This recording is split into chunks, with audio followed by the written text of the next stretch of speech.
15 de mayo de 2026, desde la muy noble, leal, heroica, hermosa, asísmica por ventura de Dios, ciudad de Monterrey, Nuevo León, México, y con el gentil patrocinio de los Congales del Bienestar, esta es una nueva emisión de la entrevista con Antonio Lomas de los viernes.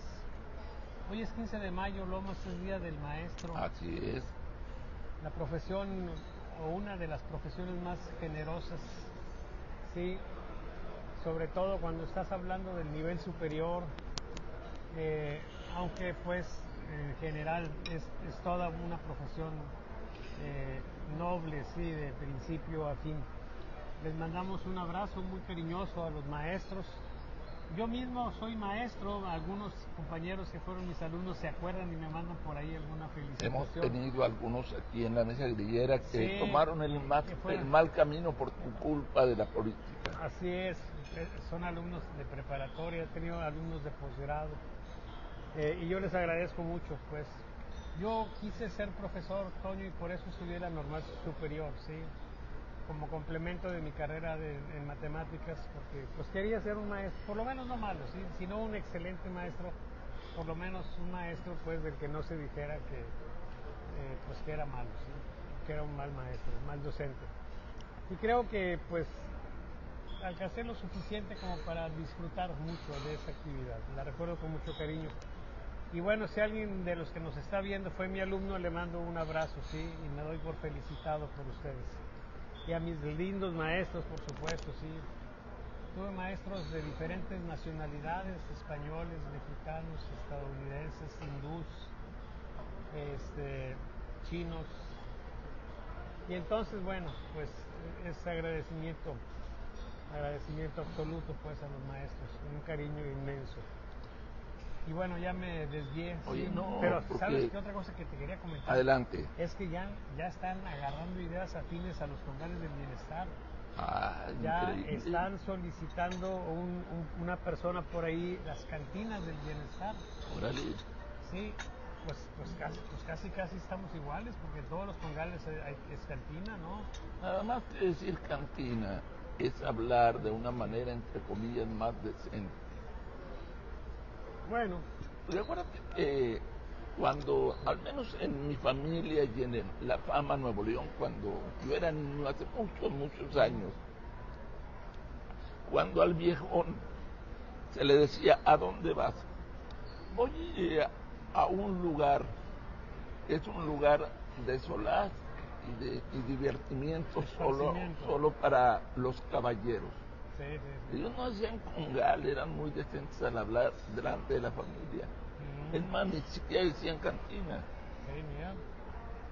Era otra época. Oye, déjate comento sobre los maestros. Me parece que es humillante lo que está pasando. Les quitaron toda la autoridad. No pueden reprobar a los alumnos, no los pueden castigar. Es más, solamente tienen que llegar, pararse frente al pizarrón, recitar lo que tienen que recitar y esperar el timbre de recreo o receso y después el timbre de salida. Una época, y a mí me tocó, donde teníamos maestros muy duros. Previo a mi época había maestros que decían, con sangre la letra entra. A mí todavía me tocó una época en que si te portabas mal, una regla y ponga así los dedos. O te tenías que rapar la patilla, porque los maestros no te decían venga para acá. Llegaban, te agarraban de la patilla y te llevaban al rincón castigado. Ahora ya no, yo he visto cómo, porque me han llegado imágenes, videos, de cómo hay padres que van y agreden a los maestros. Para castigar a mi hijo nada más yo. Y algunos maestros han sido agredidos por los alumnos, golpeados por madres de familia. Asesinados. Se ha perdido el respeto a esa labor tan hermosa que es el ser maestro. Una de las mayores pendejadas, y perdónenme, pero no encuentro otra palabra para definir, Es lo que acaba de hacer Mario Delgado.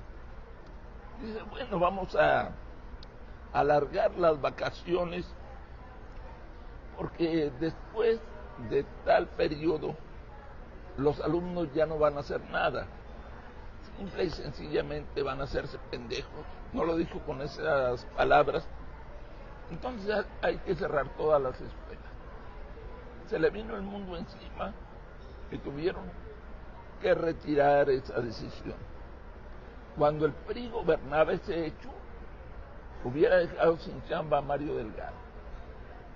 Mario Delgado metió las patas y no hay ninguna sanción ni nada. ¿Qué te parece lo que está pasando en Morena? Que no es ninguna novedad, pero ¿cómo lo puedes calificar? Mira, es claro pues que el rigor académico se relajó, que nosotros tenemos pues un sistema de evaluación magisterial que fue suspendido. Estaba ligado ese sistema de evaluación a las promociones de los maestros, o sea, el esquema meritocrático que la gente del neoliberalismo estableció, que tiene sus virtudes, tiene algunas cosas que valen la pena ver. Sí, hemos comentado varias veces de un libro reciente que se llama La tiranía del mérito, donde plantea una serie de cosas que ahorita no viene a cuento plantear, pero que sí deja ver que tiene sus asegúnes el esquema meritocrático, pero tiene muchas ventajas, ¿sí? Una de ellas es el avance, el crecimiento. Nosotros tenemos pues que ahora, al no tener esa situación, los exámenes de la prueba PISA nos han dejado muy mal, en un contexto global donde tenemos la primera generación, ¿sí? Desde que se hacen mediciones de cociente intelectual, esta es la primera generación en la que los hijos van a ser más, ¿cómo podríamos decir? Más pendejos que los padres. Sí, hablemos claro. Fíjense que cuando se establecen esas mediciones, lo que se había observado era un constante ascenso, o sea, los hijos iban superando a sus padres, ¿sí? Estaba, digamos que creciendo eso. ¿Qué quiere decir eso? Pues que chueco derecho, los sistemas educativos que tenemos en el mundo estaban dando resultados favorables, pero esa es la primera generación donde desciende, y entonces tenemos una serie de problemas desde las tecnologías. Hay quienes dicen que usar los teléfonos celulares son un factor. Yo creo que, como muchas otras cosas, si se usa el teléfono celular para ver cosas de filosofía, para ver cosas de ciencia, para ver cosas pues de conocimiento en general, pues es una bendición. Pero si la gente lo usa para estar jugando, pues entonces sí tenemos un problema fuerte, porque pues están ahí perdiéndose las horas y no están creciendo intelectualmente, ni éticamente, ni moralmente, ni en ningún sentido. Sí, es una herramienta pues que en sí misma no podemos calificarla como dañina, sino más bien en el modo en que se usa. Pero bueno, tenemos esta situación, es un problema fuerte el del tema educativo, y bueno, vamos a ver cómo resulta, pero sí es una de las tareas que tendrán que revisarse, y no veo en la 4T cómo esto puede hacerse. Tienen entregada la educación al sindicato, a los sindicatos, y entonces bueno, pues es lamentable, hay que decirlo, ni modo. Aún así, pues hay que estar hoy contentos con nuestros maestros. En términos generales, aunque hay maestros que pues dejan mucho que desear, sí, y se hacen notorios, en términos generales yo he estudiado la mentalidad de los maestros en este país, porque he tenido proyectos, he desarrollado proyectos donde me han pedido que evalúe o que mida la opinión magisterial, sí, de los maestros de primaria, secundaria, preescolar. Y cuando ves tú las opiniones de los maestros con respecto a su quehacer educativo, no puedes menos que enamorarte de los maestros. O sea, como gremio es un gremio noble, etcétera, ¿sí? Que merece tener una condición diferente en sus dirigencias sindicales y merece también tener una condición mejor en sus autoridades educativas. En fin, vamos a ver cómo siguen las cosas. Por lo pronto, ahí cerramos con un abrazo muy cariñoso para todos los maestros de México. Oye, quiero terminar este tema con una crítica muy seria. En el pasado, ¿por qué había muy buenos maestros? Porque había estímulos sociales. A los maestros se les respetaba. Cuando tú llegabas a un pueblo, tú preguntabas, en este pueblo, ¿quiénes son los líderes? Líderes, el alcalde, el sacerdote y el maestro. Y si tú te atrevías a hacer una evaluación, hablemos de una encuesta de liderazgo, regularmente el sacerdote y el maestro salían empatados y muy por abajo el alcalde. Eso se ha roto y ya ese estímulo social ha quedado sin efecto. Muchas veces tú una profesión la ejerces no por cuánto ganas, no por si te vas a hacer rico o no, sino por el estímulo social de ser alguien en la vida. No sé si te acuerdas de una película que creo que se llamó Simitrio. Claro. Del maestro perfecto, el hombre sacrificado, pero también muy amado y respetado por la sociedad. O sea, los maestros, hablemos claro, nunca han recibido un sueldo como para avanzar en la escala social en su economía. Sí, sí, sí. Pero sí recibían un estímulo espiritual que a muchos jóvenes, en mi época al menos cuando yo fui joven alguna vez, muchos jóvenes querían ser maestros. Tú le preguntabas a las niñas y a los niños, ¿tú de grande qué quieres ser? Te decían, yo quiero ser maestro. Ahorita pregúntales, y esa opción de yo quiero ser maestro va a ser una opción secundaria. Y eso se me hace algo a mí terrible, Salvador. Porque aunque parezca yo muy conservador, siento que se están perdiendo los valores sociales y eso está haciendo que nuestra sociedad se vaya corrompiendo. Sí, sí, sí. Sí, ese libro Simitrio es un libro muy interesante. Creo que es de la autoría del Mundo de Amisis. O es Corazón Diario de un Niño. Pero bueno, por ahí anda, ¿sí? Sí, mira, eso es lamentable que ya no sea algo que esté pues en las aspiraciones de los jovencitos ser maestro, cursar la carrera magisterial. Y sí se relajó mucho la situación. Muchas veces resolvemos un mal y no lo sustituimos por un bien, sino por otro mal. Y a veces peor. A veces peor. Y a mí me tocó la época donde la escuela era represiva, donde había un maestro que nos agarraba a los muchachos de las orejas y les hacía un recorrido en todo el salón, al vilo, sí, levantándolos. A mí nunca me levantó, yo creo que porque ha de haber calculado que el peso que yo tenía podría derivar en que se me desprendieran las orejas, ¿sí? Mínimo. Si me levantaba. Pero sí, esa fue una época en la que yo recuerdo había un personaje que era de la opinión esa que tú dijiste de que no permitía que el maestro lo corrigiera. Y era criticado en el pueblo, sí. Decían, ¿cómo puede ser que esté diciendo eso? O sea, ¿qué tipo de gente va a formarse? Eso, por supuesto, que cuando llegan las corrientes nuevas pedagógicas se vio como algo inadecuado. Y se pensó en una alternativa, pero la alternativa no ha resultado ser la mejor porque ha generado en abusos, ¿sí? En una, digamos que desvaloración magisterial ante los ojos de los niños. Y entonces, bueno, pues tenemos un problema que habrá que ver cómo se resuelve. Pero las cosas en el tema educativo son lentas, Toño. Van a pasar pues años, si no es que generaciones, para ver algún avance en esto. Yo tengo una obsesión muy cabrona en la Cuarta Transformación y Salvador Borrego han colocado en mi mente. ¿A qué me refiero? Estoy obsesionado con saber constantemente cómo le va a nuestros gobernantes, cómo le va a la Cuarta Transformación.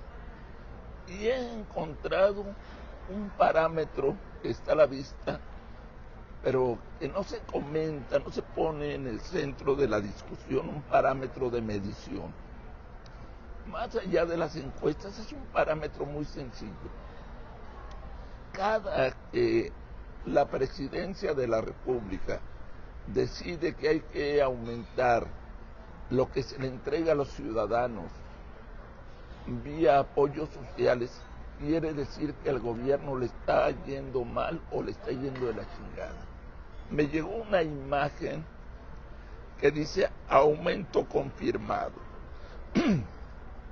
7,300 pesos en tarjetas del bienestar. O sea, ¿eso qué quiere decir? Que aunque hay encuestas muy halagadoras que dicen que la presidenta Claudia Sheinbaum tiene el 75%, el 73%, el 72%, pues este simple hecho de que ya les esté entregando más dinero a los ciudadanos me da a entender de que ellos no tienen la seguridad de ese apoyo. Hay que comprar voluntades porque ya se nos están saliendo del redil. Y esto es algo para mí terrible, porque hay una breve anécdota de un presidente que mandó a traer, primero juntó a todo su gabinete y su gente, y mandó a traer unos pollos y unas gallinas. Y le dijo a su gente, despúmenlas delante de mí. Ahí andaba el corredero entre gallinas, pollos, etc. Les quitaron las plumas. Todas las gallinas, pollos, arrinconados. Después le dijo a uno de sus secretarios, tráeme esos paquetes que están ahí. Era maíz. Lo agarró y lo colocó a su lado. Y gritó, porque estaban gritando los pollos, traían hambre. Gritó, silencio, pollos pelones, ahí les voy a dar su maíz. Y empezó a aventar maíz, y los pollos se le empezaron a acercar a comer. Siento a veces que estamos llegando a ese nivel de que cuando el sector social quiere empezar a protestar, a decir hay inseguridad, no completamos, hay problemas, los del huachicol, esto, lo otro, saca desde su mañanera o en otros espacios la presidenta con su bultito de maíz, empieza a aventarlo y dice silencio, pollos pelones, ahí les va su maíz. Eso a mí se me hace terrible, Salvador. No sé tú cómo veas eso. Sí. Esa anécdota que cuentas se atribuye a José Stalin. Así es. Sí. Él mismo despluma el pollo, sí, y luego le ofrece maíz y lo acepta, sí. Así es. Es medrar, por supuesto, con la necesidad de la gente. Y bueno, pues tenemos esa situación. Sin embargo, las cosas en el mundo social tienen siempre algunas similitudes con lo que sucede en el mundo físico. Mira, por ejemplo, la tercera ley de Newton en física dice que a toda acción se opone una reacción de la misma magnitud, pero en sentido contrario. Esto quiere decir que si tú estás haciendo cosas, no puedes esperar que no haya reacciones. Sí, va a haber reacciones. Y entonces tú lo ves en el ámbito de la física, pero lo ves también en el ámbito social. Hay otra ley menos conocida, que es la ley de Hooke. Esa ley tiene que ver con el estiramiento que se genera cuando tú aplicas una fuerza, ¿sí? Tú agarras un cuerpo elástico, ¿sí? Y entonces lo estiras y se hace más largo. y tú puedes decir, cada vez que yo les tiro, esto se hace más largo. Una liga, por ejemplo, sí, mira, yo aquí traigo una liga, sí, aquí está. Entonces les tiro, se hace más larga, le vuelvo a tirar, se hace más larga, más larga, más larga. Y podríamos nosotros pensar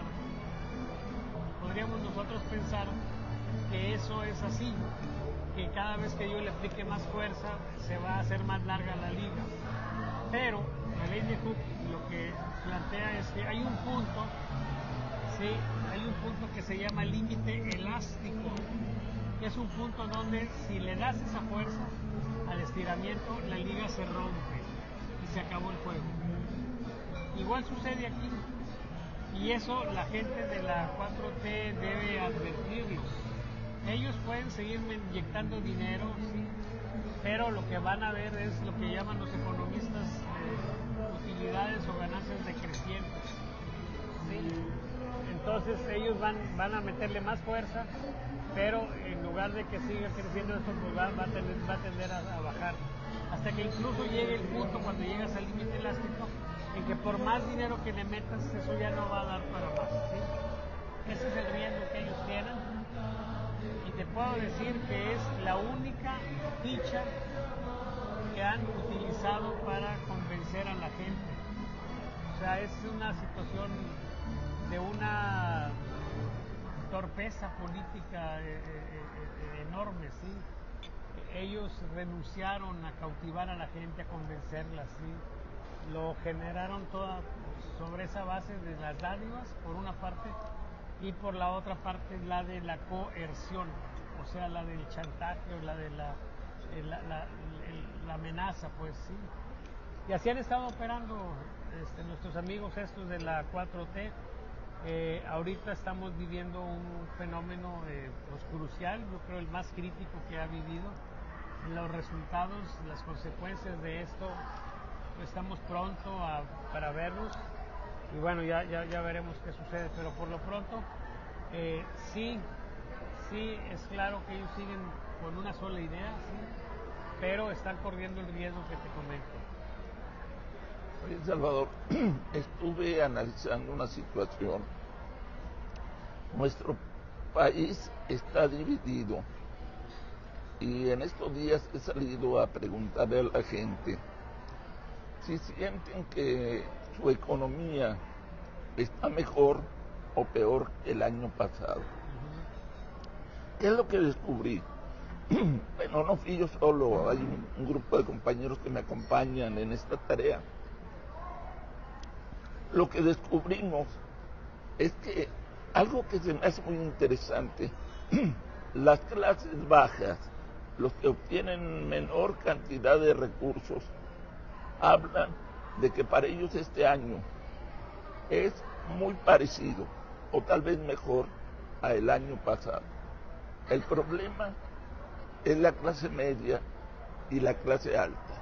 Uno, cuando hace este tipo de labor, no tiene capacidad normalmente de buscar la opinión de la clase alta, porque viven muy resguardados en hogares muy fortificados, con guardias, etcétera. Pero lo que es la clase media y parte de la clase media alta, sí se siente lastimada en su economía. Y no solo en su economía, en la presión de lo que yo llamo el autoritarismo fiscal.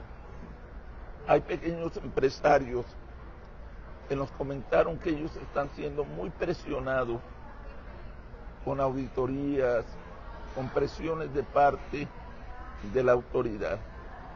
Entonces, ese hecho se me hace muy interesante y he entendido por qué el piso de votación de la Cuarta Transformación solo se encuentra fundamentalmente en un sector.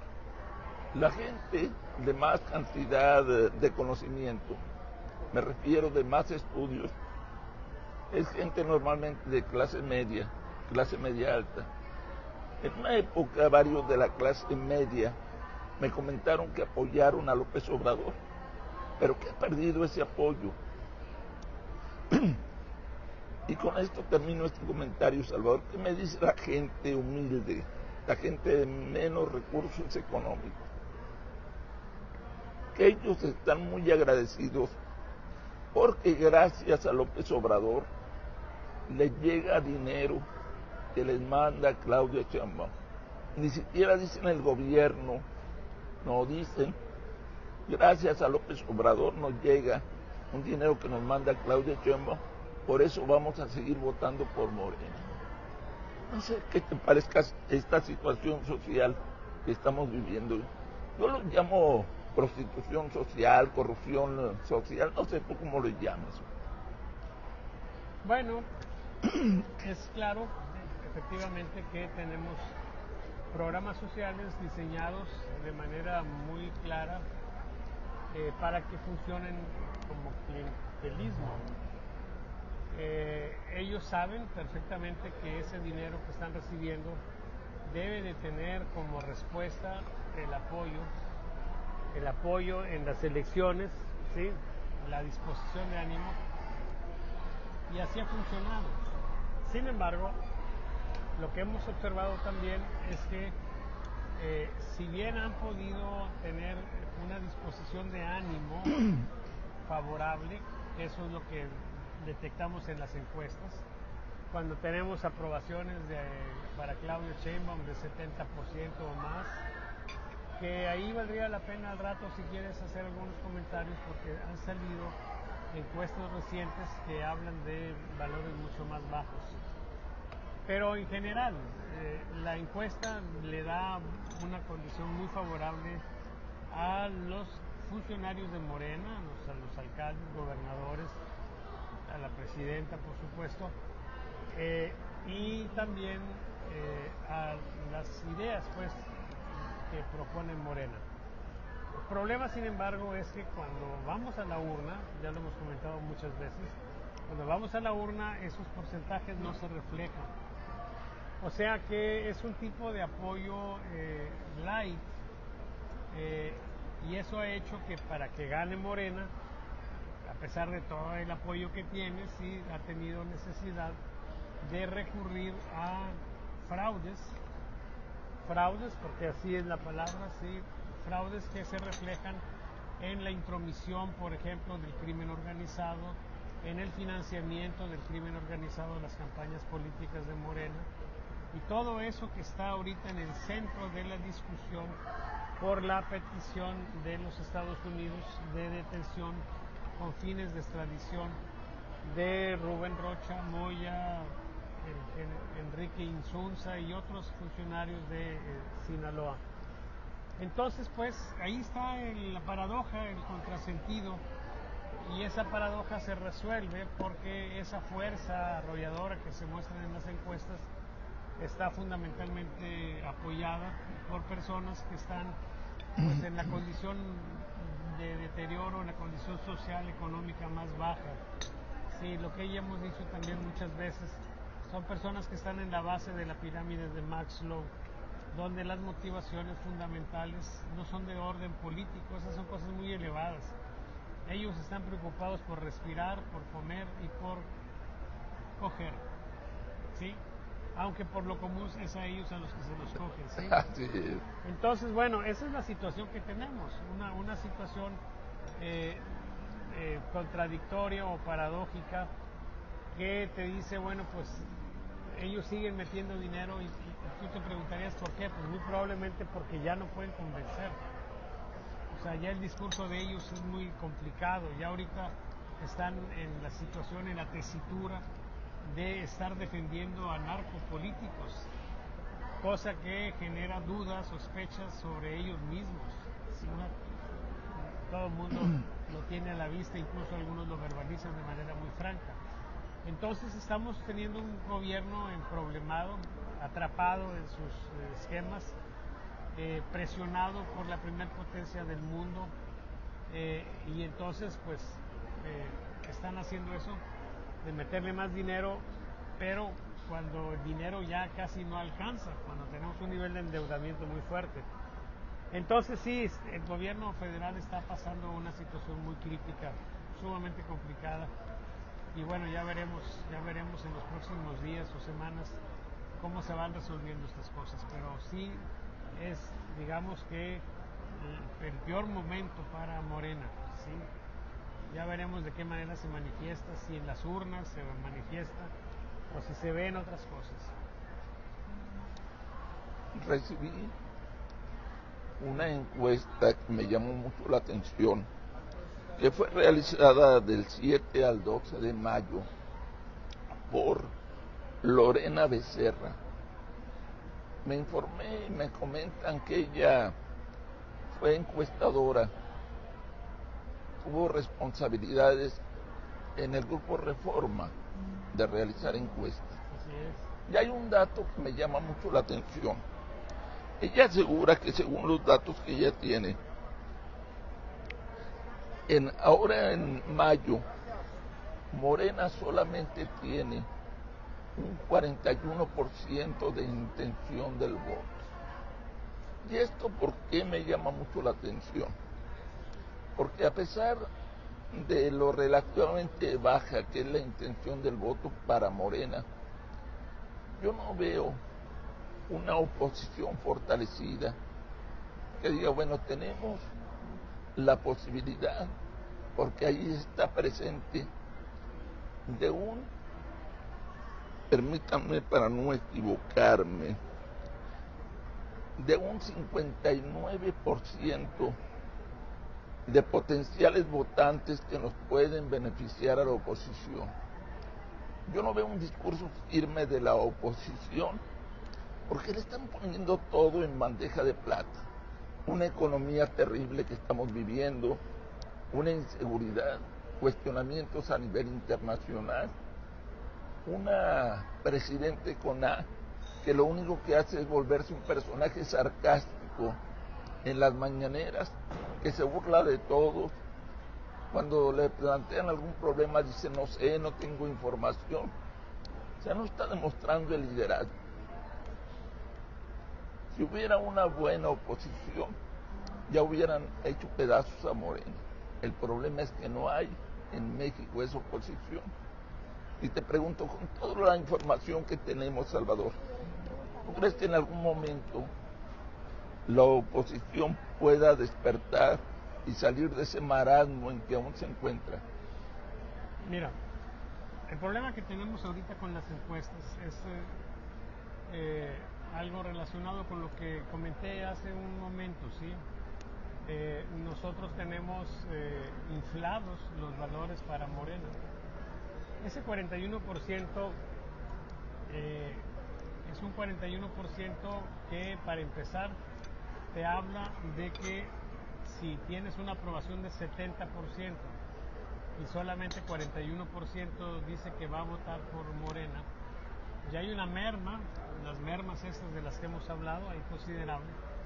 Pero si piensas también en la intención de voto para los otros partidos, que no me los presentas ahí, seguramente sí los presentó Lorena Becerra, pues estás hablando de que van a salir 5%, 6%, sí, o sea, hay una ventaja muy clara de Morena en las cifras de encuesta. Ahora bien, si te vas a la elección, pues vas a encontrarte que el abstencionismo está ligado a esos sectores amplios de apoyo de Morena, que son los sectores más depauperados, y entonces tú dices, bueno, pues va a haber una merma, y entonces tú dices aquí, bueno, ¿de dónde me voy a agarrar? O sea, ¿a qué número les voy a creer? Y entonces se aplica una consigna, lo más en estadística, sí, que acudimos a ella, pues cuando vemos que están muy distorsionados los valores de encuesta y cuando tenemos cosas así. Y ese es el último dato electoral. Y entonces resulta que aunque tú veas a una oposición con 2%, con 3% riesgo de desaparecer, resulta que en la elección pasada la oposición juntó una intención de voto, no una intención de voto, un voto de 43%. Muy apenas le ganó Morena y sus aliados. Lograron la mayoría calificada en la Cámara haciendo trampas, ¿sí? pero la fuerza ahí está. Cuando yo escucho que dicen no hay oposición, y luego ese 43% de dónde salió, pues claro que hay oposición. También lo he dicho, la fuerza de la oposición tiene que ver con el hecho de que es una alternativa, es una opción, y lo que está jugando aquí el conjunto de opiniones y decisiones es lo que sucede con Morena. Y Morena está ahorita en el punto más bajo, en el punto más complicado, relacionada con la situación de los narcos. Ya es un lugar común decir narcopresidenta, narcopresidente, narcopartido, narcogobierno, ¿sí? O sea, es un lugar común. Los gringos están presionando fuerte y van a seguir presionando fuerte. Y entonces tú dices, bueno, yo voy a votar, y entonces ¿qué voy a hacer? O sea, ¿cuál es mi referente? Mi referente es Morena. Por una de dos, o porque apoyo a Morena, entonces voy a votar por Morena y sus aliados, o porque estoy decepcionado o estoy asqueado de Morena, entonces no voy a votar por ellos. Y entonces ¿qué voy a hacer? Pues voy a votar por el PRI o por el PAN o por MC. Oye, que no me gustan tanto, sí, pero me vale madre, sí, por lo menos no son Morena. Y entonces, ¿qué es lo que podemos esperar para las próximas elecciones? Pues algo parecido, peor. Porque en la elección pasada, más bien peor, porque en la elección pasada no teníamos a Morena con el desgaste que hoy tiene. Entonces, el riesgo para Morena, ¿sí?, de sacar una votación, ¿sí?, apenas mayoritaria, ¿sí?, sin tener la mayoría calificada, o sea, más del 66%, eso es muy grande. Y no se descarta tampoco que pudiera resultar una elección donde no alcancen la mayoría simple, ¿sí?, o sea, arriba del 50%. Entonces, ¿qué es lo que tenemos? Una situación interesante donde las encuestas tenemos que verlas con una cierta, digamos que, desconfianza, con un cierto escepticismo, pero tenemos que tener conocimiento del campo para nosotros saber qué hacer. Mira, a veces la gente se va a las encuestas, estoy hablando de Estados Unidos, estoy hablando de todo el mundo, ¿sí?, y se va con personas que no tienen un conocimiento profundo de la estadística. Y luego cuando entran en crisis, como ha sucedido en Estados Unidos recientemente, de repente hay quienes dicen, pues vamos a buscar a los estadísticos. Y yo como estadístico les digo, pues chinguen a su madre, ¿por qué no vinieron con los estadísticos desde un principio? ¿Por qué se fueron con los pinches principiantes, con los aficionados, a hacer encuestas, de tomar decisiones, de hacer pendejadas? Y ahora que se les viene el mundo encima, sí se acuerdan de que esa chingadera de las encuestas es un tema estadístico. Y somos los estadísticos los que debemos de andar haciendo ese tipo de trabajo, no gente que estudió alguna pendejada ahí para hacer encuestas. ¿Sí? Es un tema estadístico. ¿Sí? Y entonces, bueno, tenemos ahí que cuando tú estás en una situación donde las cosas no están funcionando de manera normal, entonces tienes que tener una persona que sepa qué hacer ante esa situación. No que se agarre un pinche librito de texto y que siga un procedimiento. No, eso cualquier pendejo lo puede hacer. No. Que sepa ante una situación anómala qué es lo que debe de hacer, que entienda lo que es la extrapolación, que entienda lo que es la valoración externa, que entienda cosas de otro tipo, ¿sí? Es como si, por ejemplo, un médico va a operar y abre al paciente, ¡pum!, cabrón, ¿sí? Pues puede ser que nosotros tengamos que al abrirlo tenga el riñoncito del lado en que está y tenga el hígado donde debe de estar, y el los corazón y la todo. chinga. Oye, pero si de repente le abres y está ahí todo medio revuelto, pues ya valió madre. Ya valió madre. ¿Tú qué vas a hacer? ¿Vas a cerrarlo porque no está como tú lo esperabas? No, si eres un médico especializado con experiencia, vas a saber qué hacer, o por lo menos eres el único que tiene una alternativa de solución.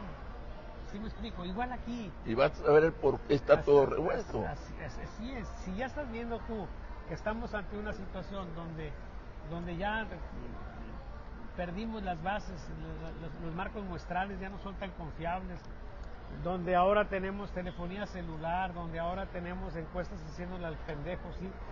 pues es claro que tenemos un campo totalmente distorsionado, y es cuando más necesitas a los especialistas en estadística. Yo por eso, cuando a mí me preguntan, oye, ¿qué me recomiendas? Cuando voy a contratar a un encuestólogo, pues te recomiendo que sea estadístico, nada más. Y ser estadístico quiere decir que una persona tiene por lo menos maestría en estadística.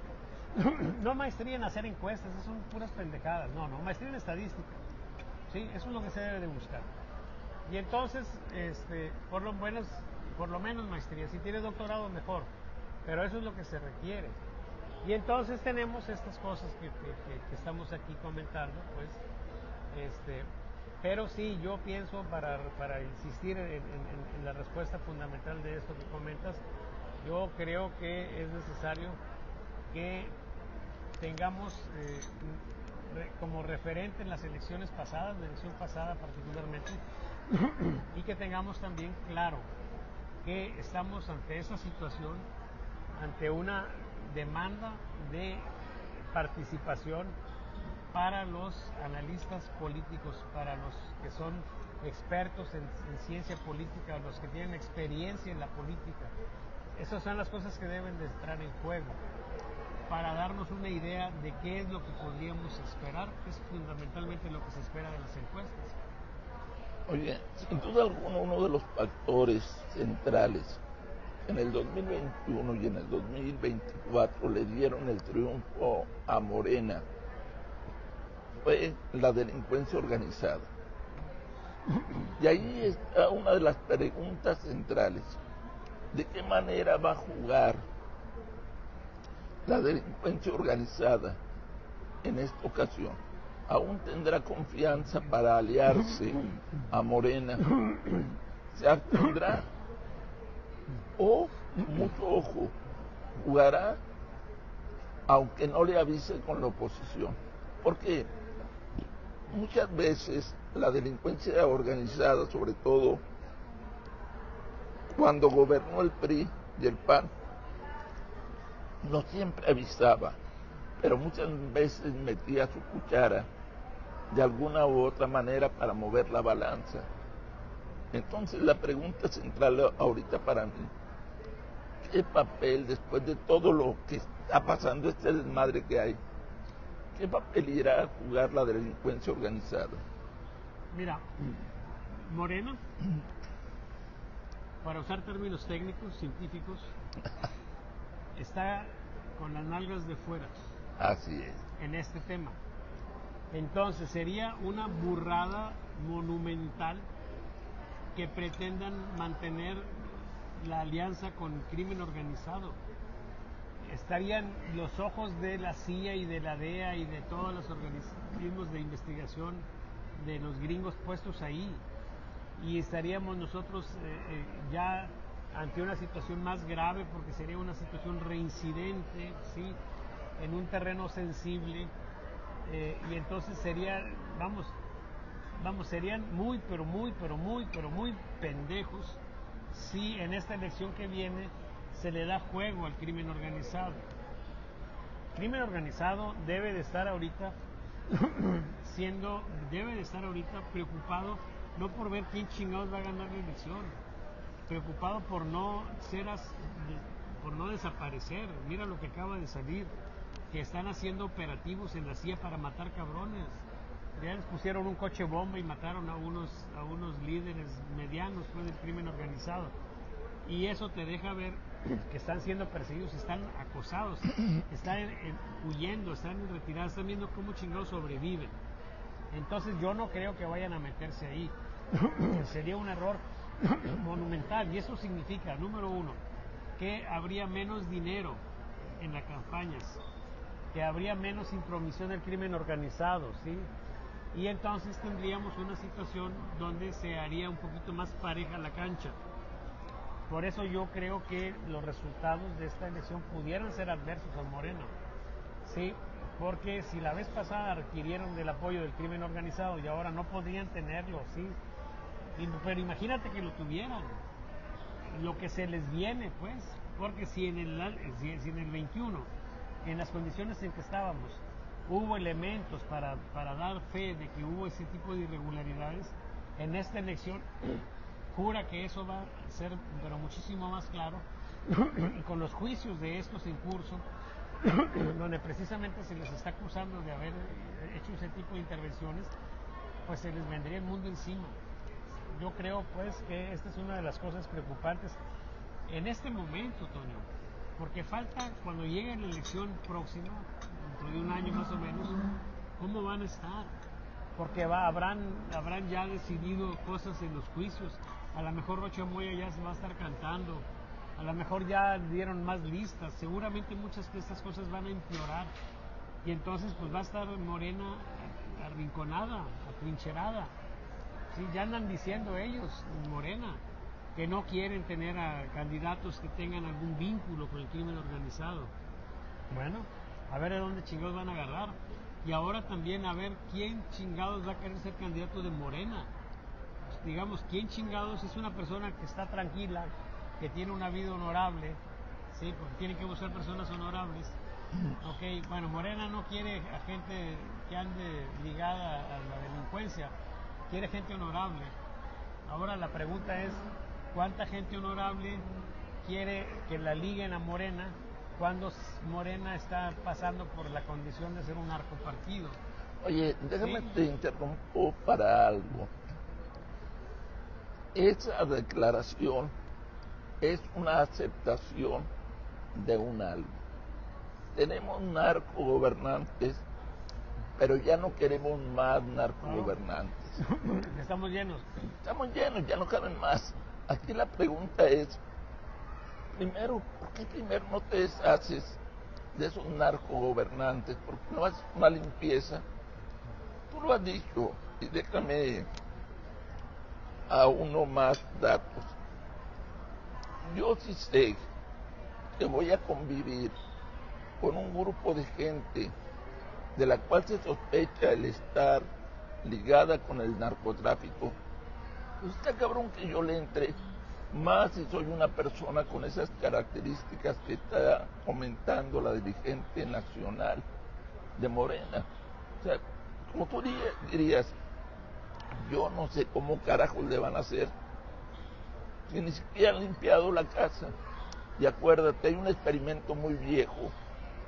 Agarra una manzana podrida, colócala en una caja de manzanas, y en unos días vas a tener manzanas podridas.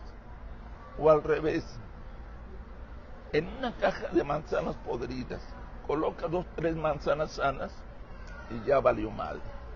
Ah, no se ponen sanas todas. No, eso, pues aunque debería ser la lógica de las mayorías, ¿no? Pues sí, ¿no? Es que eso era lo que decía el presidente de México, que el día que ellos llegaran a gobernar, me refiero a Andrés Manuel López Obrador, todo iba a cambiar, que se iba a acabar la delincuencia organizada, Sí cambió. que en lugar de sembrar droga, iban a empezar a agarrar los arados para sembrar maíz y frijol, que se iba a acabar la corrupción, todo eso. O sea, él supuso que aunque tuviera una reja de manzanas podridas, con él ser la gran manzana, iba a sanear todo. Y creo que salió peor. Falló el experimento. Así es, así es. Oye, vámonos al ámbito estatal. Te comento que he recibido información de que Waldo Fernández ya lo traen del rabo, hombre. Que para empezar, algo que ellos le llaman la Comisión Nacional de Honestidad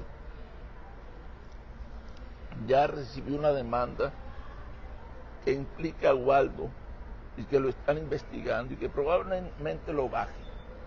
Aquí me mandó un ciudadano una denuncia en contra de Waldo que presentó ante las autoridades electorales estatales preguntando, diciendo que él tiene derecho de saber de dónde ha salido tanta lana para que Waldo pague pautas en redes sociales, para que pinte miles de bardas, para que presente y entregue miles de lonas. Y es un ciudadano comprometido porque él recorrió varias áreas, le tomó fotos a las bardas. O sea, está bien argumentado y presenta pruebas. O sea, las autoridades no van a tener para dónde hacerse, van a tener que presentar un dictamen muy serio. La cosa está cabrona al interior de Morena, y lo que se me hace increíble, aunque hay problemas al interior del otro partido de Movimiento Ciudadano, que parece que todo es miel sobre hojuelas en el PRI, donde está el verdadero desmadre es en Morena. ¿Cómo crees tú que avance esta situación? Mira, el tinglado que se ha generado en el ámbito judicial, en el ámbito electoral, en el ámbito judicial electoral, ¿sí? En el ámbito de la procuración o la fiscalía, ¿sí? Es uno en el que perfectamente la gente de Morena puede hacer lo que le dé la gana, pero la gente de Morena que domina el sistema en Morena. Así es. Si no la gente en Morena en general. Es claro que en la elección presidencial se violó la ley, pero de manera flagrante, sí.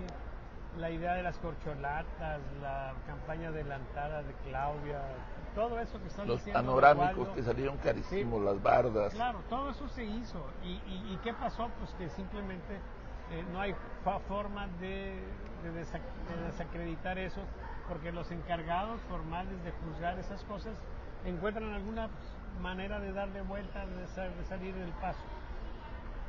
Pero eso está, ¿sí?, hecho para que lo hagan los jerarcas, no para que lo haga cualquier persona. Y es el caso de Guam. Yo creo que sí es interesante ver eso. No sé si vaya a progresar. Aquí siempre opera una situación en el que si alguien hizo algo y tú haces lo mismo, por una mínima condición de congruencia, ¿sí?, pues si no hiciste nada, hiciste algo en un caso, estás obligado a hacer lo mismo en el otro caso. Pero esa congruencia no es tampoco una situación que complique la vida de la gente de Morena. Ellos pueden hacer exactamente lo mismo, hoy decir una cosa y mañana decir lo contrario, y no hay ningún problema, pues ese es el control que tienen. Si todo estuviera circunscrito a lo que pasa en México, tendríamos una dictadura, pues, una dictadura ahí medio extraña que hablaría de democracia, como en todas partes se habla de democracia, ¿sí? Pero harían su voluntad plena sin ningún problema. Problemas que tiene Morena ahorita es que la situación de riesgo se está moviendo en el ámbito internacional, específicamente en la relación con Estados Unidos. Y ahí es donde está el problema, ¿sí?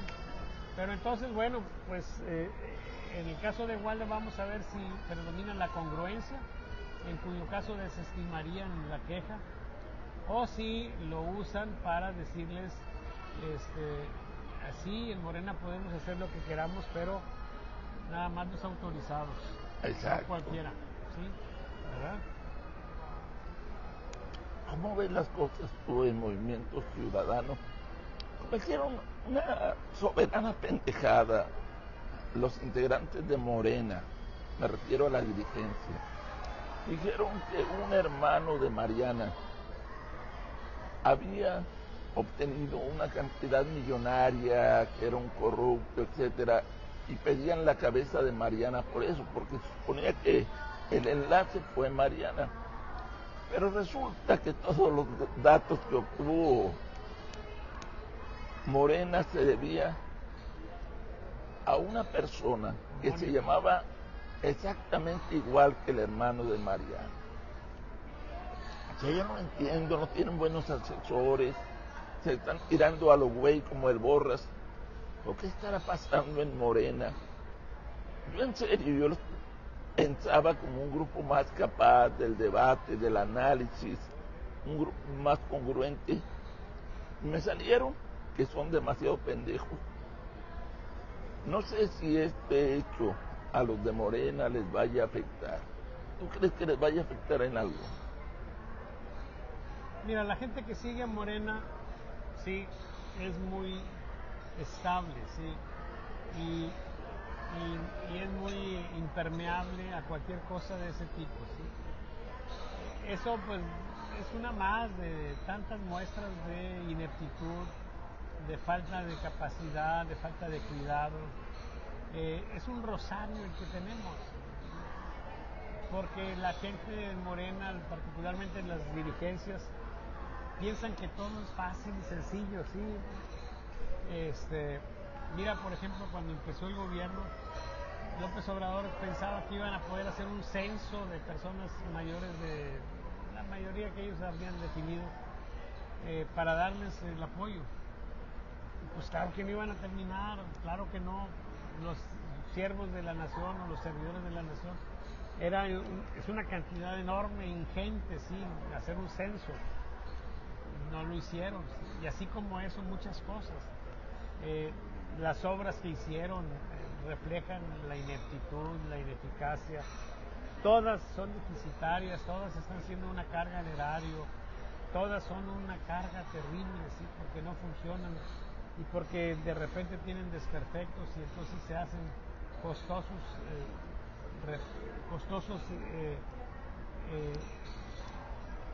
modos para recuperar, para arreglar las cosas, ¿sí? Entonces es un problema muy fuerte. Yo creo que si nosotros pensáramos en Morena como un partido malvado, como un partido perverso, ¿sí? Digamos que represor, un partido así horrible, ¿sí? Pero inteligente y efectivo, eficiente, ¿sí? A lo mejor tendríamos una situación de mayor esperanza que esto, porque es más grave ser pendejo que ser perverso. Y nosotros estamos ante un gobierno pendejo, ¿sí? Y la pendejez salta por donde le piques. Oye, Porfirio, ese es un problema. Porfirio Muñoz Ledo le daba las dos características que tú decías a López Obrador antes de que lo llevara Porfirio, antes de que Porfirio contribuyera a que López Obrador ganara la elección, así como también contribuyó con Fox. Me acuerdo que decía que para él López Obrador era un pendejo, pero a la vez era un perverso, y que eso era lo más peligroso que pudiera existir. Lo llevó al poder y al final yo siento que se arrepintió porque él, para protegerse, porque él tenía miedo de que lo asesinaran, él dio una declaración terrible, y hoy con los hechos se demuestra de que el gobierno de México, el gobierno de López Obrador, era un narcogobierno, y que él tenía pruebas y que las tenía en una bodega, y que si a él le llegara a pasar algo, era necesario dar a conocer esas pruebas, y habilitó a varias personas para que conocieran esas pruebas.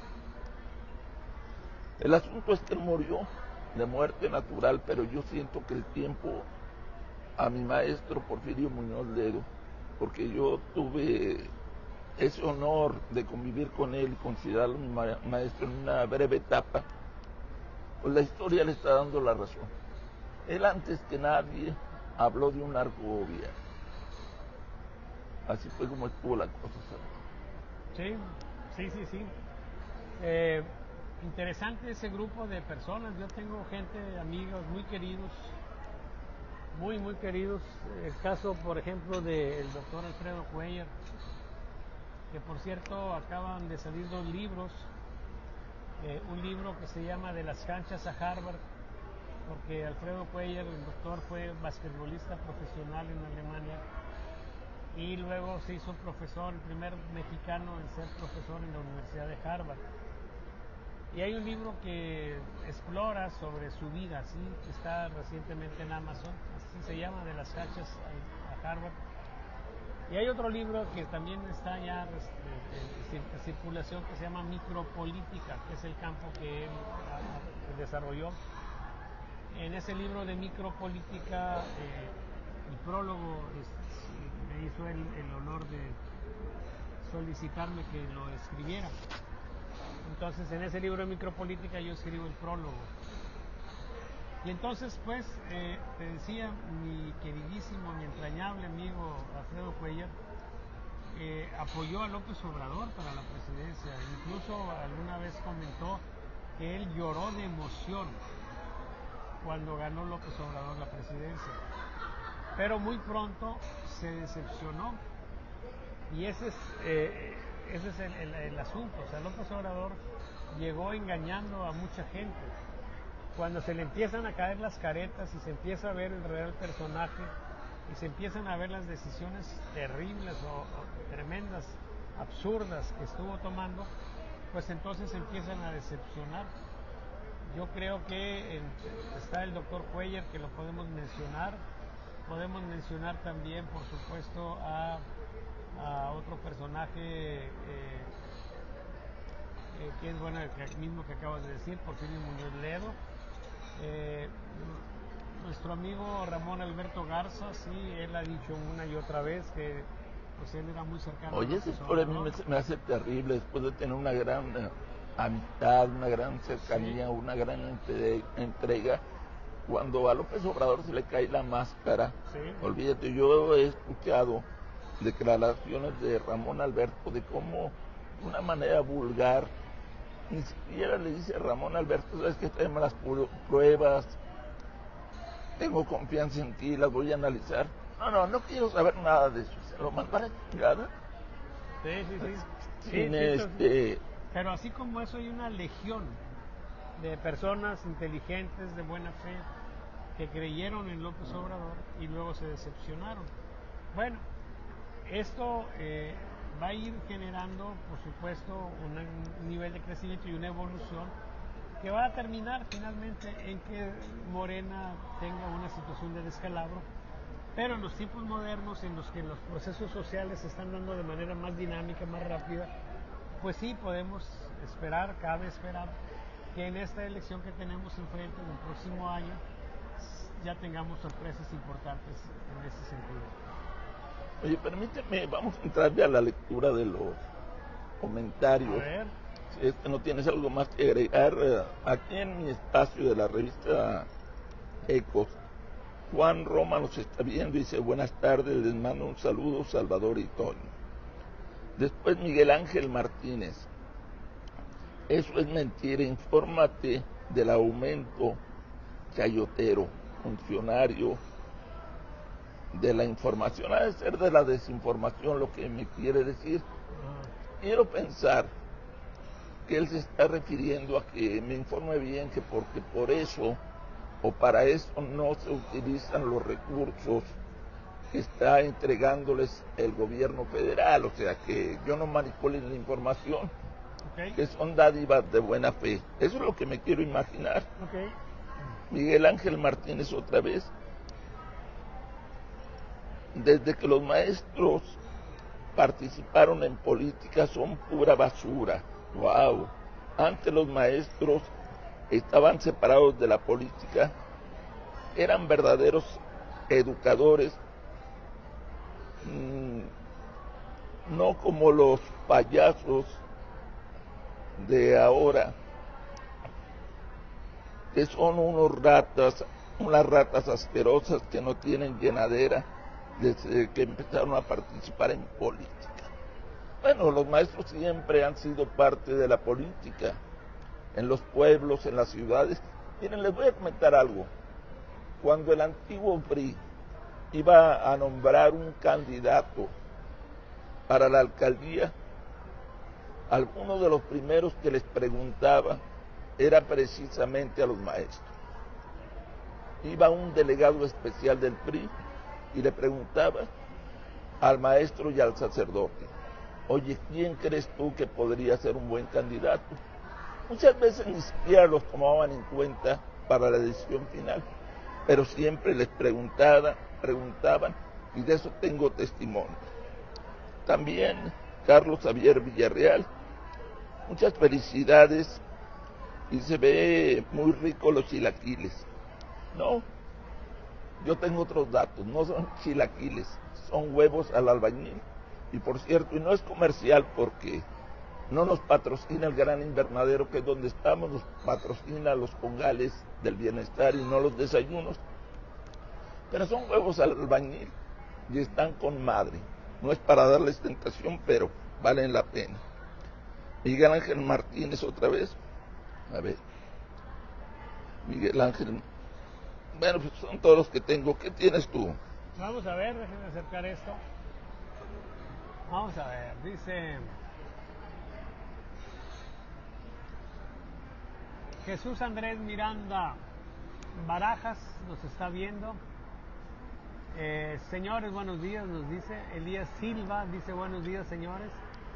Jesús Andrés Miranda está viendo el video. Se saludas, par de grilleros. Besos hartos al señor Antonio Lomas, te mandan el ósculo correspondiente, ¿sí? Antonio, no sé si eso tenga relación con los congales del bienestar, ¿no? Habría que investigarlo. Don Salvador, ¿qué piensa de los sondeos de la empresa de Lorena Becerra? Da sus resultados generalmente en Latinus. ¿Podríamos confiar en su metodología? Qué difícil es hablar de una persona que anda haciendo las mismas cosas que nosotros, compañeros. Miren, yo lo que creo es que no es precisamente las encuestas de Lorena Becerra, es en general las encuestas en estos tiempos lo que tiene un grave problema de cuestionamiento. Muchas veces la gente que hace encuestas se preocupa mucho por si los resultados que tiene son lógicos y cuando estamos cerca de una elección, si van a ser certeros las predicciones. Y entonces cuando hay un clima distorsionado como el que tenemos, el profesional de la estadística o de las encuestas tiene que tomar una decisión. Yo, por ejemplo, por nada le muevo a las cifras, aunque yo no crea en ellas. Sí, lo que yo creo que corresponde es decir, esto es lo que sale en encuestas, esto es lo que la gente está diciendo. Ahora bien, no es un valor confiable pensando en la urna, porque es todas estas cosas que hemos comentado aquí, del tipo de gente que apoya a Morena, por ejemplo. Es gente que está depauperada, que está socialmente marginada y que es por lo común gente que no va a votar. Entonces nosotros decimos hay que buscar otros criterios de ciencia política que nos digan qué es lo que podemos esperar. Basado en esto, vamos a decir, como en el caso de la presidenta, oye, tú tienes un apoyo de 70%, ok, bueno, ¿qué podemos esperar? Pues si lo tienes, no tiene vuelta de hoja, ok, de acuerdo, sí, pero ¿significa eso que esa gente te va a apoyar en algún otro tipo de tareas? Pues no, ahí sí, túmbale 10, 20, 30%. No sabemos cuánto, y esa es una decisión, y entramos en un terreno pues, muy fangoso, muy pantanoso. Antes, por ejemplo, estaba muy claro que cuando tú hacías una encuesta, como la gente pobre era la que apoyaba al PRI y la gente que no era pobre apoyaba más al PAN, entonces lo que hacían algunos encuestadores era agarrar el dato del PRI y quitarle.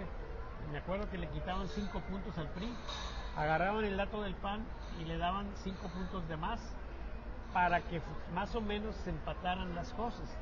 De hecho, yo tengo un libro que se llama Crónica de una sucesión presidencial, donde narro toda la elección del 2006, que yo sabía que iba a ser una elección histórica.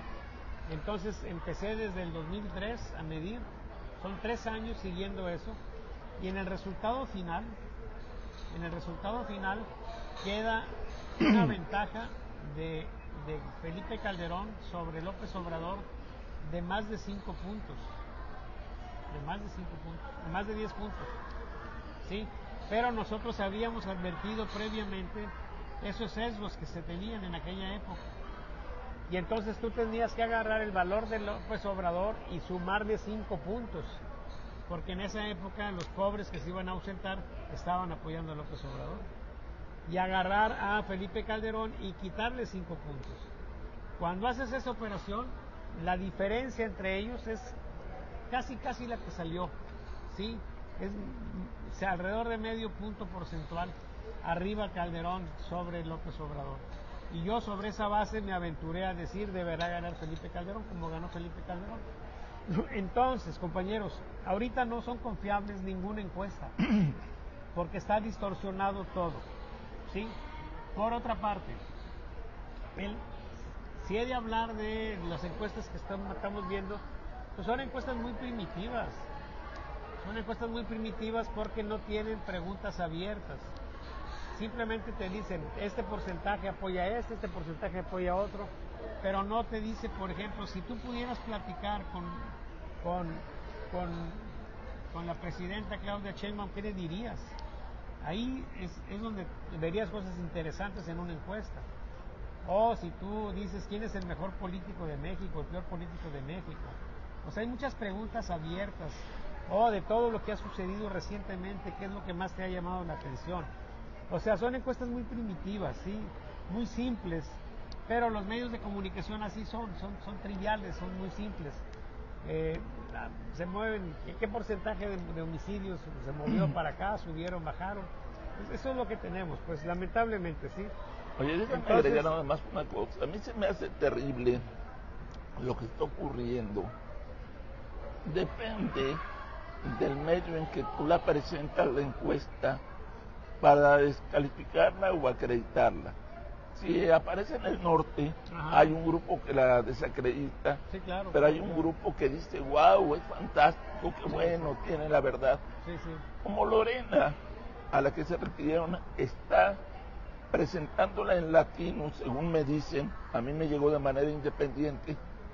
Hay que descalificarla porque la está presentando en latino. Bueno, claro. A mí eso se me hace algo terrible. Pero él dice, podríamos confiar en su metodología. Miren, la encuesta está superada desde hace años, desde el 93. No la metodología de Lorena, la metodología de encuesta está superada. En general. No es confiable. Desde el 93 empezó a dar signos de problemas y todavía lo siguen viendo. De repente viene una elección y fallan muchas de las encuestas, a veces todas. Por eso yo desde el 93 desarrollé los monitoreos y las cartas de navegación política de Saba, las registré con derecho de autor. ¿Sí? El medio, los supuestos colegas han estado ahí atrincherados. No estamos haciendo las cosas bien, pero somos la mayoría, ¿sí? Y ahí andan pues jugando a esto, ¿sí? Por supuesto que la metodología de encuesta actualmente ya no es confiable. Se necesita ver otra forma de seguir el proceso social, que es lo que yo desarrollé en el 93 y es la manera en que yo trabajo, ¿sí? Perdónenme, pero así no hablo mal de Lorena, hablo mal en términos generales, de la metodología de encuesta. Jesús Andrés Miranda nos está viendo, dice, don Salvador, ¿qué piensas de los sondeos de la empresa de Lorena? Ya lo acabo de comentar, ¿sí? Ella se encuestóloga, no sé si exista esa palabra. Ella es encuestóloga. Pues no está registrada. Cuando tú dices encuestador, encuestólogo, sí. Entendemos que son personas que hacen encuestas, sí. Y es el término que usamos. Sí, soy encuestador, sí, me dedico a hacer encuestas. Yo digo que yo soy cartógrafo político, porque lo que yo hago es cartografía política. Es otra cosa que requiere mucha más estadística que la básica estadística que se usa para hacer encuestas. Dice, don Salvador, ¿qué piensa de los sondeos de la empresa? Ya lo comenté. Elías Silva, Latinus, Elías Silva nos está viendo. Fundación Daniel Hernández nos dice saludos al buen periodismo y análisis político. Muchas gracias. Wow, gracias. O sea que tú eres el periodista. Sí. Yo soy el analista político, válgame Dios. Fundación Daniel Ortega nos está viendo. Podría caer Sheinbaum. Daniel ha estado siempre obsesionado con la idea de que caiga. Oye, ya está ahí impuesto lugares donde tú puedes apostar que cae para tal mes. Yo la verdad no creo que vaya a caer, sí, no veo las condiciones. Es más fácil que renuncie si se siente atrapada, sí, presionada de manera muy fuerte, porque está ella en una guerra de lealtades. Sí, ella debe traicionar a López Obrador para sacar adelante el país. Pero déjame te hago una observación. A quien menos le conviene que renuncie Claudia es a la oposición, Claro. porque ¿quién definiría quién se queda en Palacio Nacional? Morena y sus aliados, que ahorita tienen mayoría favorable a López Obrador. Claro. O sea, López Obrador colocaría al nuevo presidente de México. Claro. Dice, Adelante. felicidades, maestro Salvador, desde Zaragoza. Jesús Andrés Miranda Barajas, don Salvador, el audio debe mejorar, sí es cierto. Ya esta semana voy a comprar otros micrófonos, ¿sí? En la grillera lo logró, falta aquí. Ah, mira, es en la grillera, yo les he pedido que hablen más fuerte, son los mismos micrófonos. De cualquier manera voy a comprar otros micrófonos. Rubén Navarro, le mando un abrazo, nos está viendo. Rubén Navarro es nuestro genio de la computación en la empresa Saba Consultores. Juan Roma está viendo el video. Saludos Salvador y Toño, nos dice Juan Roma. Alberto Cárdenas Elizondo nos está viendo. Elías Silva nos está viendo. Francisco Torres también. Fundación Daniel Ortega. Morena puede ser declarada organización criminal terrorista. Eso sería terrible y sería muy interesante si ocurriese. Dice, se entregó el general Enrique Mérida Sánchez, exdirector de Seguridad Pública de Sinaloa, a Estados Unidos. Órale. Y uno, ándale. Y uno de los 10 acusados, ¿estás viendo esto, Toño? Sí, claro. Me están dando la primicia aquí. Ya se empezó a desgranar la mazorca. Sí, pero lo que yo me pregunto, Salvador, no sé si tú tengas una respuesta. ¿Por qué se entregó en Estados Unidos? ¿Por qué no se entregó aquí a México si tanto los defiende Claudia Sheinbaum y no los quiere entregar y dice pruebas? Porque la presidencia no está a favor de extraditarlos. Si No, él se entrega aquí para que lo extraditen, pues lo agarran aquí pero no lo sueltan. ¿Pero por qué se entregó en Estados Unidos? Pues por lo mismo, para ya estar allá. Es lo que la única cosa que le garantizaría. ¿Te crees que a ella le den mejor trato? Pues claro. Así es, Porfirio Muñoz Ledo dijo que la alianza con el narco no era heredable. Morón Bosmith nos está viendo, nos manda una liga, dice el secretario de Seguridad de Sinaloa, detenido, Fuerza de Seguridad en Estados Unidos, es la liga para ver la noticia. Detuvieron en Europa al segundo acusado de Sinaloa y se entregará a Estados Unidos. Órale, cabrón, otro en Europa, imagínate. Gracias por contestar mi duda, nos dice Elías Silva. Fiscales de Estados Unidos informan que usarán leyes antiterroristas para acusar a narcopolíticos mexicanos. Órale. Órale, cabrón. Excelente programa, señores. Muchas gracias, Jesús Andrés Miranda Barajas. Fundación Daniel Ortega, si Sheinbaum renuncia antes del 39, sí, tendría que haber una elección extraordinaria para elegir sustituto. Pues sí. Muy cierto. Así es. Y bueno, hasta ahí llegamos, sí. Estas son las preguntas que tenemos. Y pues muy interesante, sí. Muy interesante. Oye, pero a mí se me hace esto que ya se está desgranando la mazorca. Habría que ver cuál es la actitud de los voceros de la Cuarta Transformación. O sea, porque ni siquiera sus propios compañeros de lucha les tienen confianza.